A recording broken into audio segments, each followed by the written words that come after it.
कहानी की शुरुआत में बताया जाता है कि चेस्टर्स मिल नाम का एक शहर पहले आम शहरों की तरह ही था, लेकिन फिर वहाँ कुछ ऐसी भयानक डरावनी घटनाएं घटने लगी जिससे पूरा का पूरा शहर नर्क से भी बदतर बन गया। लेकिन आखिर वहाँ ऐसी कौन सी खतरनाक घटनाएं होने लगी, चलिए जानते हैं। तो कहानी की शुरुआत होती है बार्बी नाम के एक लड़के को दिखाते हुए जो एक डेड बॉडी को जंगल में दफना रहा था। बार्बी वहाँ का लोकल निवासी नहीं था और बार्बी के माथे पर लगी चोट को देखकर लग रहा था कि मरने वाले बंदे के साथ उसकी काफी ज्यादा लड़ाई हुई होगी। उस आदमी को दफनाने के बाद बार्बी अपनी कार में शहर से बाहर निकलने लगता है, लेकिन तभी उसका सामना शेरिफ नाम के एक पुलिस ऑफिसर की कार से होता है। उसे देखकर वो थोड़ा डर जाता है, जिससे उसका ध्यान ड्राइविंग से हट जाता है, लेकिन किसी तरह वो पुलिस से बच निकलता है। पर तभी कुछ गायें सड़क के बीचों बीच खड़ी थी। उनको बचाने के लिए बार्बी अपनी कार को एकदम से मोड़ देता है, जिससे वो गायों से भरे खेत में पहुंच जाता है। इससे उसे थोड़ी चोट लग गई थी। कुछ सेकंड्स बाद वहाँ पर जमीन अर्थक्वेक की वजह से जोर जोर से हिलने लगती है कि अचानक आसमान से एक चीज बार्बी के सामने आकर नीचे गिरती है और सब कुछ शांत हो जाता है। बार्बी देखता है कि एक गाय आसमान से गिरने वाली उस चीज से 2 टुकड़ों में कट चुकी थी। वो डरा हुआ उस चीज को छूने लगता है तो उसे पता चलता है कि वो एक इनविजिबल वॉल है जो इतनी शार्प थी कि इसकी वजह से कई घर भी 2 हिस्सों में कट गए थे। तभी वहाँ जॉय नाम का एक लड़का आकर उससे पूछता है कि तुम ठीक हो या नहीं। वो भी उस इनविजिबल दीवार को देखकर शॉक्ड रह जाता है। दूसरी तरफ शेरिफ और लिंडा को खबर मिलती है कि उस पूरे टाउन की पावर सप्लाई कट गई है, फोन लाइंस बंद हो गई हैं और इंटरनेट भी काम नहीं कर रहा है। यहाँ तक कि सारे सैटेलाइट कनेक्शंस भी काम करना बंद कर गए थे। तभी शहर के ऊपर से उड़ रहा एक प्लेन उस इनविजिबल वॉल से टकराकर क्रैश हो जाता है, जिसे देखकर लोग और भी ज्यादा घबरा गए थे और ये बात कंफर्म हो जाती है कि ये सिर्फ एक इनविजिबल दीवार नहीं बल्कि एक राउंड शेप डोम यानी गुंबद है जिसने आधे शहर को कवर कर लिया है। वहीं दूसरी साइड हम एक रेडियो स्टेशन पर फिल और उसकी असिस्टेंट डोडी को देखते हैं जो सिग्नल लाने की कोशिश कर रहे थे। वो दोनों थोड़ा कंफ्यूज थे कि अचानक सिग्नल क्यों चला गया। यहाँ पर फिल को लगता है कि ये अच्छा मौका है उनकी रेडियो रेटिंग्स को हाई करने का, इसलिए वो दोनों सिग्नल को ठीक करने में लग जाते हैं। वहीं एक फायर ट्रक डोम की दूसरी तरफ से आ रहा था, जिसे देख बार्बी ट्रक वाले को इस इनविजिबल वॉल की तरफ इशारा करता हुआ उसे रुकवाकर क्रैश होने से बचा लेता है। थोड़ी देर बाद वहाँ इन्वेस्टिगेशन करने के लिए कुछ पुलिस वाले आते हैं, पर इस इनविजिबल डोम को समझना उनके बस की बात नहीं थी। उसी समय वहाँ पर एक शहर का काउंसिलमैन जिसका नाम बिग जिम था वो भी पहुँच जाता है, लेकिन उसे भी इस डोम के बारे में कुछ भी समझ नहीं आता। यहाँ पर पुलिस को इन्फॉर्मेशन मिलती है कि उस शहर की तरफ आने वाले सभी रास्तों को बंद कर दिया गया है क्योंकि उस डोम की वजह से बहुत सारे एक्सीडेंट हो रहे हैं। इसके थोड़ी दूर घर पर जूनियर नाम का लड़का एंजी नाम की लड़की के साथ इंटीमेट हो रहा था। एंजी पेशे से नर्स थी और जो की बड़ी बहन भी थी। इंटीमेट होने के बाद जूनियर एंजी से कहता है कि मैं तुमसे बहुत प्यार करता हूँ, लेकिन एंजी उसे कहती है कि वो उसके लिए ऐसा कुछ फील नहीं करती। इससे जूनियर का दिल टूट जाता है और उन दोनों में बहस होने लगती है। यहाँ पर उनकी बहस इतनी बढ़ जाती है कि एंजी उसे थप्पड़ मारकर वहाँ से चली जाती है। इसके बाद हम 3 लोगों की फैमिली को देखते हैं, जिसमें मदर कैरोलीन, एलिस और उन दोनों की बेटी नोरी उसी टाउन की तरफ जा रही थी। उन्हें इस बात की खबर नहीं थी कि डोम ने उस टाउन को कवर किया हुआ है। दूसरी तरफ हम जूलिया नाम की एक इन्वेस्टिगेटिव रिपोर्टर को देखते हैं जिसका चेस्टर्स मिल शहर में बहुत नाम था। एक दिन एक औरत उसे एक सीक्रेट खबर देने के लिए कॉल करती है। वो औरत उसे बताती है कि उसने उस वीक चेस्टर्स मिल में प्रोपेन से भरे 6 ट्रक को जाते हुए देखा है और उसके हिसाब से इतनी बड़ी क्वांटिटी में प्रोपेन जैसे फ्यूल का शहर में आना किसी खतरनाक प्लान का हिस्सा हो सकता है। जूलिया उस औरत को इस बारे में इन्वेस्टिगेशन करने का वादा करती है, पर वो अपने काम में ज्यादा बिजी होने के कारण उस पर ध्यान नहीं दे पाती। वहीं बिग जिम रेडियो स्टेशन जाकर इमरजेंसी की अनाउंसमेंट करता है। कैरोलीन जो एलिस और नॉरी के साथ शहर में आ रही थी ये अनाउंसमेंट सुन लेती है, पर उन्हें लगता है कि ये किसी तरह का एडवर्टीजमेंट है, इसलिए वो इस अनाउंसमेंट पर ध्यान नहीं देती और उनकी कार डोम से टकराते टकराते बचती है, क्योंकि उससे पहले दूसरी तरफ से आ रहा एक ट्रक डोम से टकराकर क्रैश हो जाता है, जिसे देखकर वो तुरंत अपनी कार की ब्रेक लगा देती है। इतने बड़े इंसिडेंट को देखकर नॉरी के दौरे पड़ने लगते हैं, जिससे वो बेहोश हो जाती है, लेकिन बेहोश होने से पहले वो किसी पिंक स्टार के बारे में कहती है। अब यहाँ से नोरी को जल्दी से हॉस्पिटल में ले जाया जाता है, जो कि टाउन में होने वाली घटनाओं से घायल हुए लोगों से भरा पड़ा था। वहीं जूलिया और बार्बी घायल हुए लोगों को हॉस्पिटल ला रहे थे। इसी हॉस्पिटल में जूलिया का हस्बैंड भी डॉक्टर था। वो उससे मिलने जाती है, लेकिन उस वक्त उसका हस्बैंड हॉस्पिटल में नहीं था। हॉस्पिटल में जूलिया को पता चलता है कि उसका हस्बैंड संडे को कभी काम नहीं करता था, पर वो जूलिया को हमेशा झूठ बोलता आ रहा था।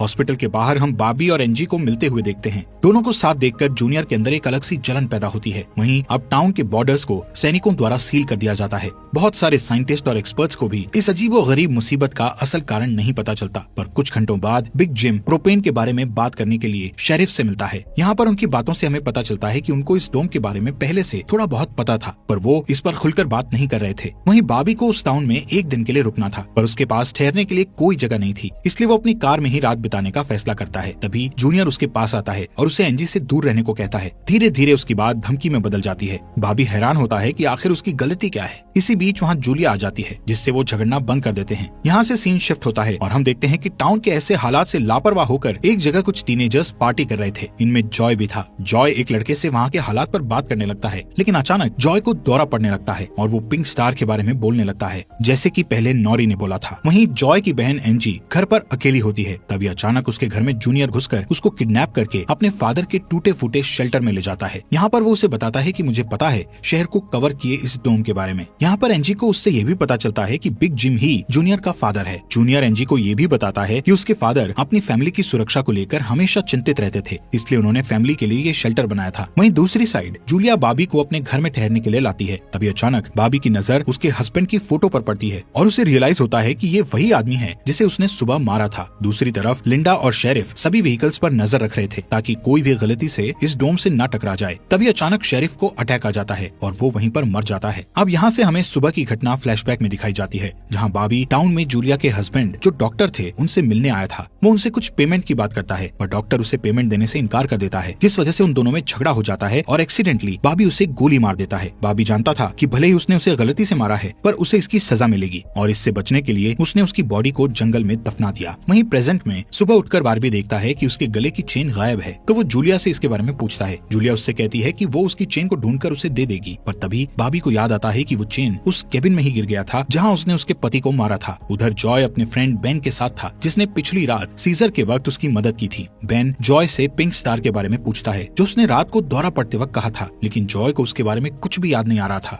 वहीं रेडियो स्टेशन में डोडी एक स्पेशल डिवाइस की मदद से डोम के बाहर वाले लोगों से कांटेक्ट करने में सक्सेसफुल हो जाती है। वो सोल्जर्स को आपस में बात करते हुए सुन सकती थी, पर वो उनसे कुछ नहीं कहती। वहाँ सोल्जर्स भी कंफ्यूज थे कि आखिर ये इनविजिबल वॉल क्या है। दूसरी तरफ बिग जिम रेस्टोरेंट में बैठा ब्रेकफास्ट कर रहा होता है कि लिंडा वहाँ आकर उसे शेरिफ के मरने की खबर सुनाती है, जिससे वो लोग तुरंत बंकर में डेड बॉडीज को दफनाने वाले के पास जाते हैं, जिसका नाम लेस्टर था। उधर एंजी शेल्टर में किसी को मदद के लिए बुलाने की पूरी कोशिश करती है, पर वो कामयाब नहीं होती। तभी जॉय वहाँ आता है और उसे चेन के जरिए बेड से बांध देता है। वहीं बिग जिम लेस्टर को अपने साथ लेकर आता है, जो कि शेरिफ का ही दोस्त था। शेरिफ की मौत से वो बहुत दुखी और परेशान हो जाता है। जब लिंडा उनके आसपास नहीं होती, तब वो और बिग जिम पिछले महीने होने वाले प्रोपेन के इंपोर्ट के बारे में बात करते हैं कि प्रोपेन के इंपोर्ट में उन तीनों का ही हाथ था और उन्होंने टाउन वालों से ये बात छुपाई थी। शेरिफ की मौत से ये कंफर्म हो गया था कि वो उनकी इन्वॉल्वमेंट के बारे में किसी को कुछ नहीं बता पाएगा, जो कि उनके लिए अच्छी खबर भी थी। उसी दिन बाद में लिंडा पुलिस स्टेशन आती है तो देखती है कि बिग जिम शेरिफ के ऑफिस में कुछ ढूंढ रहा है। लिंडा के पूछने पर जिम उसे कहता है कि वो वहाँ शेरिफ की वसीयत के पेपर्स ढूंढ रहा है, लेकिन असल में वो वहाँ प्रोपेन के इंपोर्ट से जुड़े पेपर्स को ढूंढने आया था, जो उसे और लेस्टर को परेशानी में डाल सकते थे। वो तुरंत बाहर आकर शेरिफ को बताता है कि मुझे लगता है वो पेपर शेरिफ के घर में होंगे, जिन्हें लाने के लिए वो लेस्टर को तुरंत उसके घर भेजता है। इसी बीच जूलिया जल्दी से रेडियो स्टेशन पर डोडी के पास जाती है, जहाँ वो देखती है कि वो लोग डिवाइस के जरिए डोम के बाहर खड़े सैनिकों की बातचीत सुन सकते हैं। उनकी बात सुनने पर जूलिया को पता चलता है कि वो लोग जमीन खोदकर डोम को बाहर निकालने की कोशिश कर रहे हैं, पर वो इस काम में कामयाब नहीं हो पा रहे हैं। इसके बाद जूलिया रेडियो के जरिए पूरे टाउन में डोम वाली खबर को फैला देती है, जिससे लोगों में डर पैदा हो जाता है और लोग घबरा जाते हैं। वहीं जॉय और बेन बॉर्डर के पास साइंटिस्ट को अपना काम करते हुए देखते हैं। साइंटिस्ट ये देखते हैं कि डोम के ऊपर पानी का क्या असर होता है, पर उन्हें ज्यादा कुछ समझ नहीं आ रहा था, जिससे वो किसी नतीजे पर नहीं पहुंच पाते। वहीं जॉय देखता है कि ये डोम एक छलनी की तरह है। वो बेन से बताता है कि इस डोम में से बिल्कुल मामूली सा पानी आर पार जा सकता है। दूसरी ओर बारबी अपनी चेन ढूंढने जूलिया के हस्बैंड डॉक्टर के केबिन में जाता है। वहाँ उसे उसका चेन मिल जाता है, पर तभी जूनियर वहाँ आकर उसे देख लेता है। जूनियर उससे पूछता है कि क्या तुम एंजी के साथ सोए थे। यहाँ पर बारबी को लगता है कि शायद उसने उसे चेन ढूंढते हुए देख लिया है और इसीलिए वो जूनियर को ऐसे ही वहाँ से जाने नहीं दे सकता था, इसलिए वो जूनियर को बहुत बुरी तरह से पीटने लगता है। वहीं हम देखते हैं कि लेस्टर शेरिफ के घर पहुंचकर प्रोपेन इंपोर्ट के पेपर्स को ढूंढने लगता है। कुछ टाइम बाद उसे वो पेपर्स ड्रॉवर में मिल जाते हैं, तभी वो उन्हें जला देता है। जब वो वहाँ से जाने लगता है तो उसका पैर लगने से पेपर्स की आग घर के पर्दों पर लग जाती है, जिससे आग की लपटें पूरे घर में फैल जाती हैं और पूरा घर जलने लगता है, जिसे देखकर जल्दी ही बहुत सारे लोग जमा हो जाते हैं और आग बुझाने की कोशिश करते हैं, पर फायर ट्रक के बिना आग बुझाना नामुमकिन था। अगर वो लोग घर को जलने देते तो डोम के अंदर का टेम्परेचर बहुत बढ़ जाता, जिससे लोगों की जानें भी जा सकती थी, इसलिए सब मिलकर आग बुझाने में लग जाते हैं। बाबी लोगों को आग बुझाने में लीड करता है।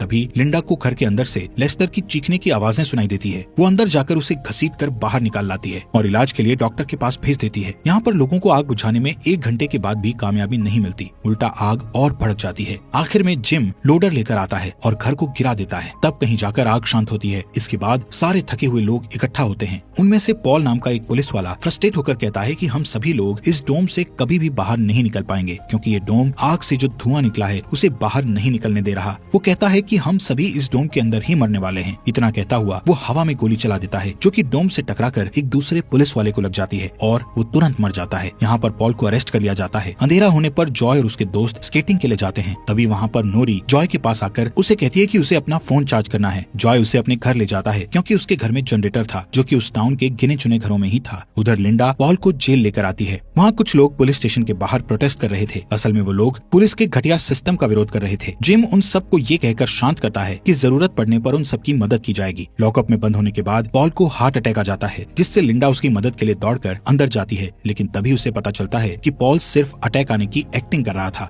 इसी मौके का फायदा उठाकर पॉल उसे धकेलकर उसे लॉकअप में बंद करके वहाँ से भाग जाता है। इधर बंकर में जूनियर फिर से एनजी के पास जाता है। एनजी समझ चुकी थी कि अगर उसे यहाँ से निकलना है तो उसे जूनियर को झूठे जाल में फंसाना पड़ेगा। इसीलिए वो उससे अपने बचपन की यादें साझा करती है, जब वो दोनों एक बंद टनल में जाया करते थे, और कहती है कि हो सकता है डोम का टनल पर कोई असर नहीं हुआ हो, तो वो लोग बाहर जा सकते हैं। यहाँ पर एनजी सोचती है कि अब वो उसके प्यार के जाल में फंस गया है, तो शायद वो उसे छोड़ दे, लेकिन ऐसा कुछ नहीं होता। जूनियर अकेले ही उस टनल में जाने का प्लान बनाता है। वहीं जिम जब पुलिस स्टेशन में आता है तो पॉल की जगह लिंडा को लॉकअप में बंद देखता है। वो तुरंत उसे लॉकअप से बाहर निकालता है। उन्हें पता चलता है कि पॉल अपने साथ एक राइफल और कुछ गोलियां लेकर गया है। लिंडा तुरंत उसकी तलाश में जंगल की ओर निकल जाती है, क्योंकि उसे पता था कि पॉल अक्सर शिकार करने जंगल की तरफ जाया करता था। वहीं जिम पॉल को पकड़ने के लिए एक टीम तैयार करता है। उधर रेस्टोरेंट में बैठी कैरोलीन को नॉरी की फिक्र हो रही थी, क्योंकि वो पिछली रात अपनी दोनों मदर्स को बिना बताए जॉय के घर रुक गई थी। वहीं जिम लोगों से पॉल को तलाश करने के लिए उसकी टीम ज्वाइन करने को कहता है। वो बाबी से भी उनके साथ चलने को कहता है, क्योंकि वो आग बुझाने में अच्छा लीडर साबित हुआ था। इसके बाद वो लोग जंगल में जाने लगते हैं। रास्ते में बार्बी अपनी खूबियां दिखाता हुआ उनसे कहता है कि वो मिलिट्री में भी रह चुका है। वहीं दूसरी ओर जूलिया जूनियर को टनल की तरफ जाते हुए देखती है। वो उसे रोककर पूछती है कि वो बैग पैक करके कहाँ जा रहा है, लेकिन जूनियर बहुत जल्दी में था और वो नर्वस भी था। वो कहता है कि मैं बस यहीं पास में अपने दोस्त से मिलने जा रहा हूँ। इससे जूलिया का शक उस पर और भी बढ़ जाता है और वो उसका पीछा करती हुई टनल तक पहुँच जाती है। उधर जॉय के घर पर जॉय और नॉरी साथ में नाश्ता कर रहे थे। जॉय पहले कभी किसी लड़की के साथ अकेला नहीं रहा था, इसलिए थोड़ा नर्वस फील कर रहा था, जबकि नॉरी कॉन्फिडेंट थी और बातचीत में भी हाजिर जवाब थी। तभी बेन और दो लड़कियों को अपने साथ लेकर उसके घर आ जाता है, जिन्हें फोन चार्ज करना था। उन्हें इम्प्रेस करने के लिए बेन को जनरेटर यूज करना था, जिसके लिए जॉय बेन को थोड़ी बेदिली से इजाजत दे देता है, क्योंकि उस टाउन में जनरेटर एक बहुत काम की चीज थी और इस तरह उसका मिसयूज करना उसे सही नहीं लग रहा था।